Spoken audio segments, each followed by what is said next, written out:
नमस्कार मित्रांनो, स्वागत आहे तुमचं पुन्हा एकदा सिलिकॉन मराठी या युट्यूब चॅनलवर. आपण सुरुवात करणार आहोत पहिल्या प्रोटोकॉल पासून.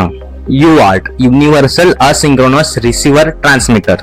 आता क्वेश्चन येतो की UART म्हणजे काय. UART हा एक कम्युनिकेशन प्रोटोकॉल आहे.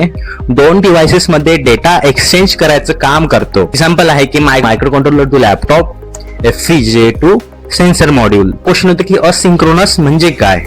UART मध्ये कॉमन क्लॉक नसतो. दोन्ही डिव्हाइसेस सेम स्पीड म्हणजे बॉड रेट वरती कम्युनिकेट करतात. आता एक क्वेश्चन येतो की बॉड रेट म्हणजे काय. 1 सेकंड मध्ये किती बीट ट्रान्सफर होतात. 9600 बॉड म्हणजे 9600 बीट पर सेकंड. दोन्ही साइड जर सेम बॉड रेट असेल तरच कम्युनिकेशन प्रॉपर होणार. UART मध्ये मेनली दोन लाईन्स आहेत, TX and RX. TX stands for transmitter, RX stands for receive. एक TX डेटा सेंड करतो आणि RX डेटा रिसीव्ह करतो. आता येतो डेटा फ्लो म्हणजे काय. तर TX वर डेटा पाठवतो, रिसिव्हर RX वरून डेटा रिसीव्ह करतो. UART फ्रेमचं स्ट्रक्चर बघूया. एक डेटा सेंड करताना स्ट्रक्चर असतो, start bit, data bit, optional parity bit and stop. Detail आपण पुढच्या व्हिडिओमध्ये बघू.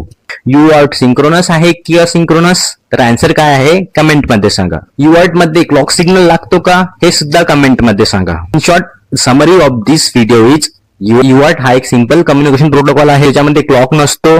TX आणि RX दोन लाईन आहेत. बॉड रेट सेम असला पाहिजे. पुढच्या व्हिडिओमध्ये आपण बघणार आहोत UART फ्रेम डिटेल मध्ये काय आहे. तर start, stop bit, parity bit हे सर्व आपण पुढच्या व्हिडिओला लाईक करा आणि शेअर करा तुमच्या मित्रांना.